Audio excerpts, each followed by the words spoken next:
Hello and welcome. Welcome back to another episode of Molevin Mondays. As you know, as I'm recording this, today is March 6th, 2026. And you know what that means for longtime Pixar fans? Hopper's finally released in theaters. And as you all, as longtime viewers of me, and some of you don't know, I'm a huge Pixar fan and I've seen practically every single film. And this evening, I saw this movie with my mom, our special guest today. Yay, hi. How's everybody doing today? We just got back from seeing the Pixar film Hoppers, and we're excited to tell you about our experience. Yes. And if you guys are worried, this review will be a little more laid back, and it'll be a little bit of a quick one. And there'll be a little bit of spoilers. Yeah, yes, there's gonna be a bit of spoilers. So, with that, make sure you grab some popcorn, maybe chop some wood, and as always, make sure you like and subscribe to my videos so you can caught up on new content. Now, Coconut Hospital Potato. Okay. Yeah, my mom couldn't stop quoting, but anyways, without further ado, let's hop into the review. The plot of the movie. I see what you did there. Yes. Anyways, let's hop into the story. Let's do it. Let's get to it. All right, so movie opens. The movie opens, cut scene to little girl named Mabel, and she's in school, and she actually cut scene to the turtle, right? The turtle, and then paying homage to... We'll get to that. We'll get to that when we talk about our observations. Okay, well, anyway, there's a turtle. It's inside a habitat in a classroom. And Turtle is sad and wants out of the classroom because the kids are all poking at the turtle. So Mabel sees this and she's like, man, I gotta save this turtle. Then she sees a guinea pig in another classroom. She's gonna save that one. And ultimately, she gets in big trouble for it. And that trend continues into 19-year-old Mabel, which is the present day of the film. And before that, while she was visiting her grandma, she got to experience the joys and peacefulness of nature. Yep, her grandma was her grounding source and her ultimate rock in the movie, I would say, she was the Ellie to the Carl. Yes, it's another first 10 minutes the movie starts sad. Yeah, I mean it's not as in your face as Up was, but it's still the sadness level is right up there. I honestly prefer the first 10 minutes of Up, but I know it's kind of a bit of a rehash, but you know what?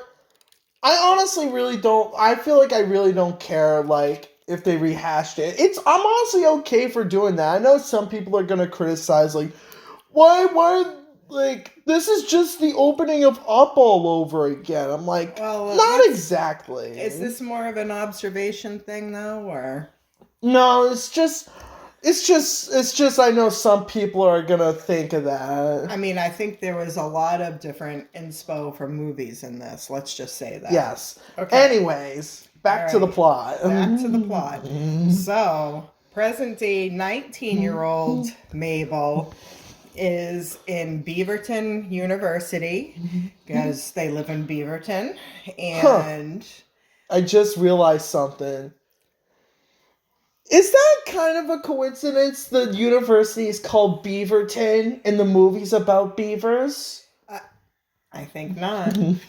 I think not. All right. Anyways, so she's, her whole big thing is that she wants to stop the evil mayor from making a big old highway through her grandmother's sacred nature glade. And that is the ultimate conflict of the film, I would say. For like the first half of the movie. Well, I mean, the glade itself is just a pretty big part of the film. Yes. I mean, it's the whole meat and potatoes, I would say. Yes. All right. So, so she is fighting with the mayor. She's trying to get people to sign her petition. She ends up having to, be a door-to-door, like our little guy in Up going Russell going to, Carl's door. And she ends up having to do service for an old man. And she thinks he's going to sign her petition, but instead he writes a grocery list. Wait, didn't they? Look, I know I've seen the movie once, but did they like reveal that early on, or was it that like at the end of like the post-credit scene? Well, they did it. Oh yeah, it was in the movie, and then in the post-credit scene, spoilers. The ants come and bring the items that were on the list, which was milk, eggs, and bread. Which at least they did.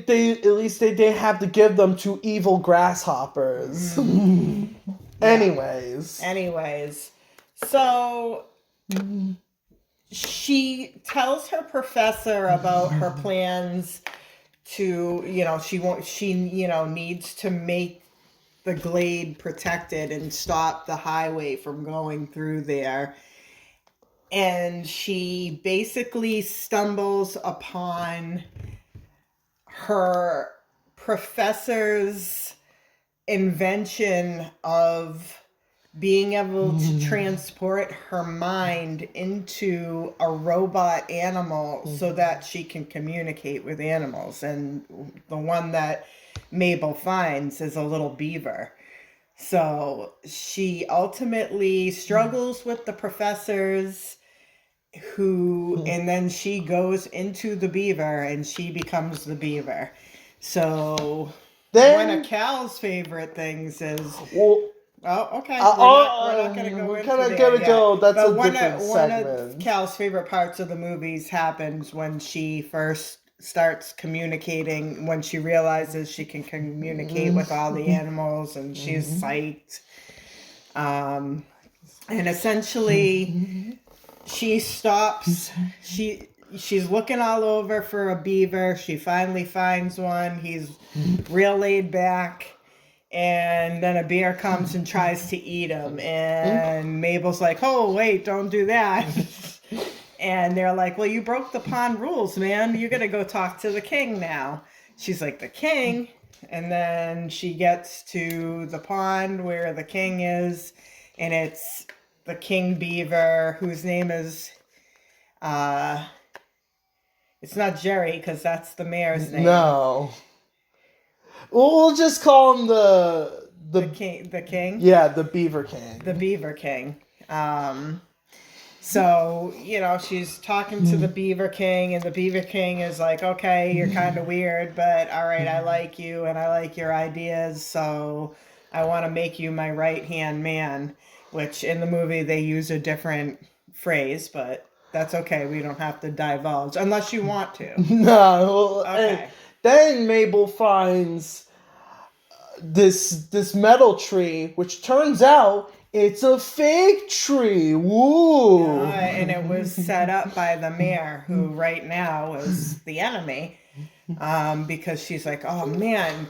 So he sets up the fake trees, and it has a high frequency pitch that animals, like, it drives them crazy, because Mabel not being a real animal, she's like, well, why can't you go in this glade? Like, why doesn't any animals go in here? And he's like, well, no, I mean, there's a horrible noise anytime anyone goes in there. And that's the Beaver King saying that. He's like, sure, I'll take you there. So they go there, and he's like, oh, I can hear the noise. And then that's when she discovers the fake tree, and the fake tree has the speakers in it. And she realizes it's the mayor so that he can have the highway go through there, because as long as there's no animals, then the state allows him to have the highway go through there. So now she's real mad, right? And now what's the next step that happens? They talk to the animal council. Yep, they summon the animal council, right? And so, and then in that whole thing, then the big crisis happens where Mabel accidentally smushes the insect queen, played by Meryl Streep. And you know something? It was so weirdly funny. Like, I was kind of dying laughing a little bit. I don't know if I really... It's just kind of weird. It was kind of really unexpected. You know, I didn't expect that. That was definitely like that really caught me off guard. Shock value for sure. So anyhow, that happens, and so everyone turned against them. Everyone is turning against them. Meanwhile, the professors are trying to get Mabel out of the body. Like, so they're sending other professors in. One's in the form of a rabbit. The other one's in the form of some type of bird. Yeah, it's like I forget what type of bird it is. So yeah, they're trying to get her back and reel her in. But meanwhile, the insect queen's little son, the caterpillar, is like, oh man, I'm mad now that my mom is dead, and I want to smush the mayor. That right? They decide they're going to smush the mayor, and then so Mabel's like, oh, I can't let that happen. That's not cool. So in essence, she kind of eventually joins forces with the mayor, because even though they don't agree, like he still wants the highway, she still wants the glade, they know that they have to work together in order to kind of defeat the insect council. Not the insect council, the animal council. Minus the Beaver King, because the Beaver King is on their side, and they have their little mammal friend. He's also the mammal king. Yeah. So don't you think that the addition, like, also being like an environmental message, don't you think it's also kind of like a race war allegory? A little bit, yeah. Yeah, I would say. Yeah, there's definitely some cross comparisons there that you could make. Yeah, but anyways. Yeah, so, you know, all the other animal kingdoms are trying to thwart Mabel and the mammals and Jerry the mayor. And, you know, essentially what happens is there's this huge fight between the mammals and all the other rest of the animals, and then a big fire starts, because how does that start exactly? They're at the prep rally for the mayor, and the bug has taken over the mayor's body. And they kind of like explode one of the speaker things. Yeah, one of the speaker things explodes, and it ignites some wood and forest on, you know, and then there's a big forest fire, and the forest fire is heading to the city. So they realize that they have to let out like the Great Lake region that, you know, was set up for all the animals, where they took refuge to when their other homes were being destroyed by the construction of the highway. And they release a huge dam all together, working together, and it puts out the fires and saves the city. And essentially the message is everybody has to work together, and the world is everybody's. And, you know, I feel like this film actually has not one, not two, but three messages in one. Yeah. Number one, which we already explained, like it's about acceptance and unity. Yeah. And two, I know it's kind of like I know like the first message is pretty obvious about like when we're talking about environmental messages, like we normally think of pollution, trash, but there's kind of another one that I feel like sometimes gets forgotten. Real estate. Yeah. There's kind of another message of like not doing too much reduction of open space, yes. And on top of that, there's also a message of forest fires. Yeah. Only you can prevent forest fires. There's even a Smokey the Bear looking bear in the movie. That's part of the mammal kingdom. Like, the bear that almost eats the beaver in the beginning. Yeah, that's kind of another thing. I'm actually surprised, like, they actually found a way and, like, put three messages, like, even though, like, one is kind of in your face, I feel like the messages were handled really well. Yeah. And I think the characters are pretty fun. Especially really the lizard. The lizard.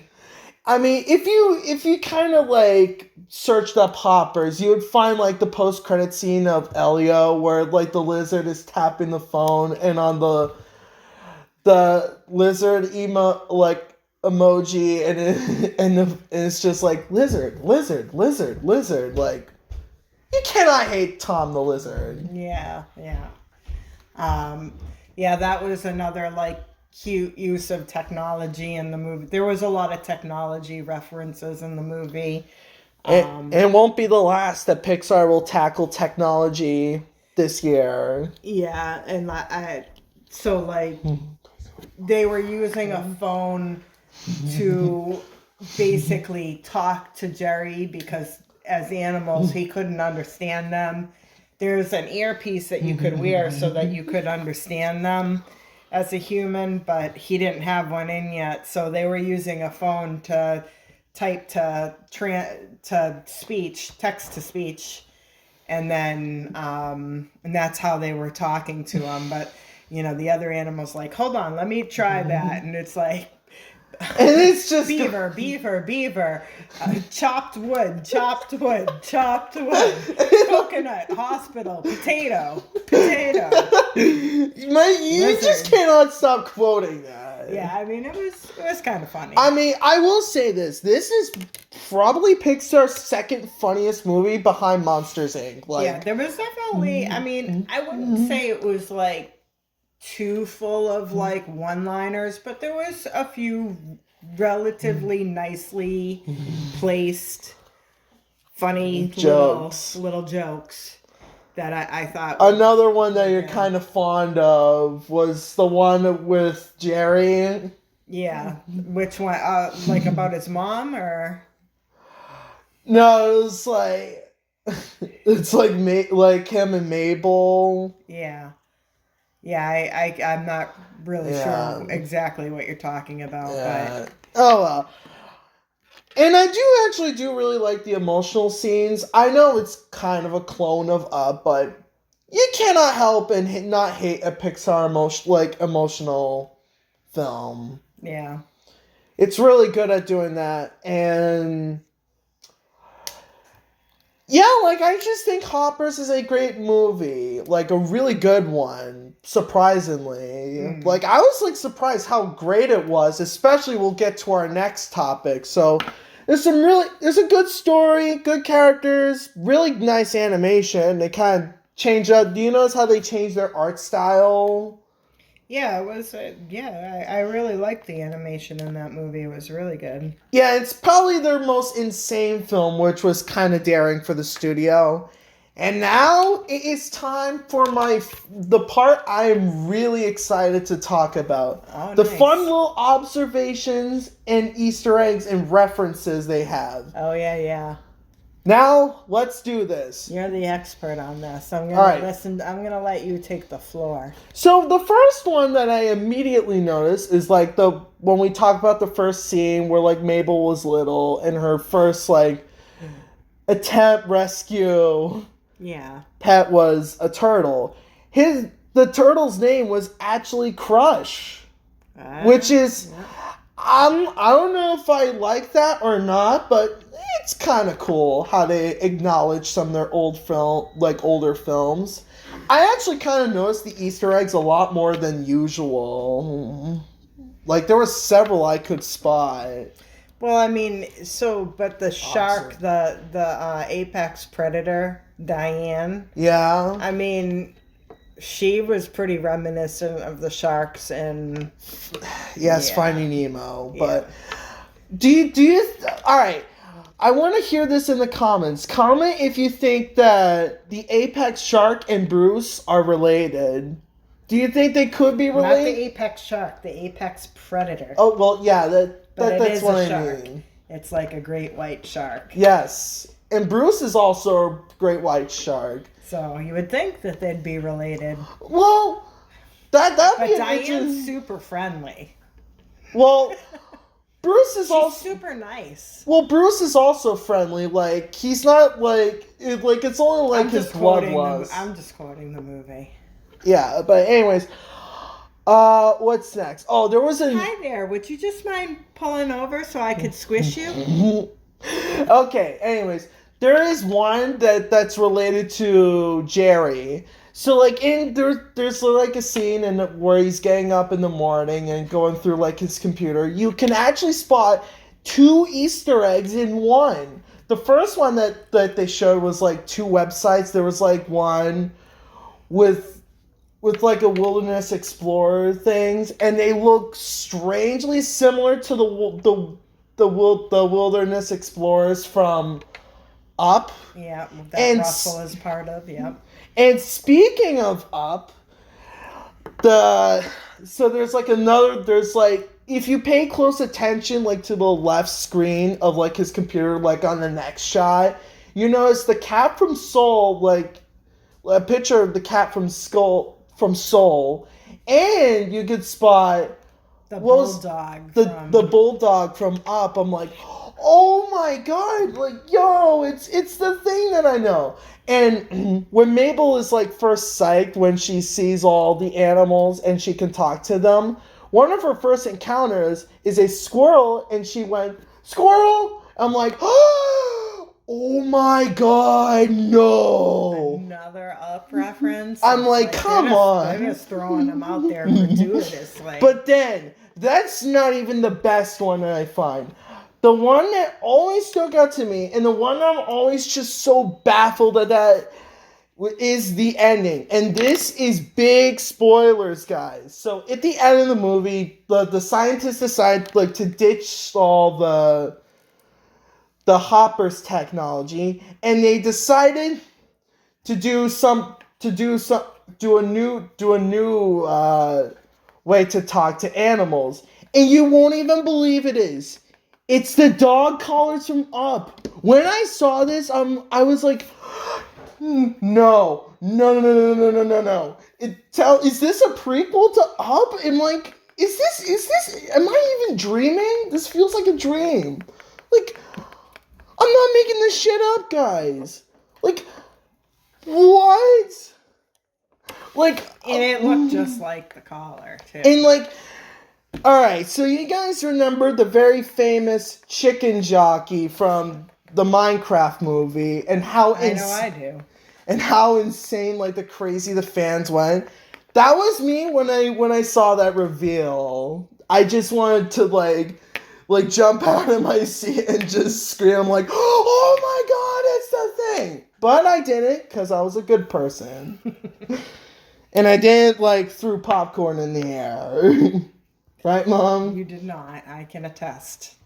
And that one is why I really, really like Hoppers a lot. Yeah, and and then it had the three birds, right? From Oh yeah, and here's another one. They also in the council there's a group of three blue birds, and they look identically the same as the ones from the short film For the Birds. And no, they're not the ones from Angry Birds. I'm sorry, but that could be. I wish it was true, but I know Pixar loves to reference themselves a lot, so And wasn't there a little bit of a Bug's Life type of a thing? with what? Or was it just because they had a lot of the insects in there? I thought you said something about Bug's Life. I actually kind of made a joke about like at the end when the old man got his groceries from the ants. I made a little. This is my quote. At least they're not giving food to the evil grasshoppers. That was my. Yeah. Yeah. But it wasn't like a direct reference. That was just kind of a joke that I. Yeah. I'm trying to think if there was really any other things that we missed on observational. I didn't see the A1. We didn't see the A113 and the Pizza Planet truck. Nope. Yeah, no, I didn't see that. Though we did see the trailer for Toy Story 5. I was really hoping that they were gonna play the Super Mario Galaxy movie trailer, the second one, and it didn't. Yeah, you were like, what the hell? Yeah. Yeah. All right, so what else do we got for the folks? That is it. I highly recommend Hoppers, especially if you're like a huge Up fan like me. You'll really enjoy it. I think it's an 8 out of 10, and I think this is like a really high Pixar. I feel like it's definitely a top 10 Pixar movie. Yeah, I mean, I would say it's a 7 out of 10. I liked it better than Elio. Yeah, I do agree. It was definitely more enjoyable and memorable. Yeah, I would say so. I'd say that, like, I mean, because it's like there's really only one main storyline and one main takeaway from Elio, I feel like. So, yeah, I mean, I think I liked it a little bit more than Elio. And that's my review. Like I said, I'm so pumped to do the Mario Galaxy movie review. It's probably going to be my biggest review I'll ever make on this channel. It's probably going to be a bit of a long one, but that's going to be in a month. That's going to be less than a month, and I'm so excited to do this video. I'm actually going to edit as much as I can to it. Yeah. And I'll also do a review for Toy Story 5. And I know I saw a few more Ghibli movies that I saw like after like the re-releases were over in 2025. And I'll definitely do reviews on the ones that I haven't done yet once they get re-released with Mom. Yeah, for 2026. Yes, this year. And guys, I would highly recommend Hoppers. It's a great movie. Like and subscribe and hit the bell icon, and I'll see you guys next time. Bye, everybody.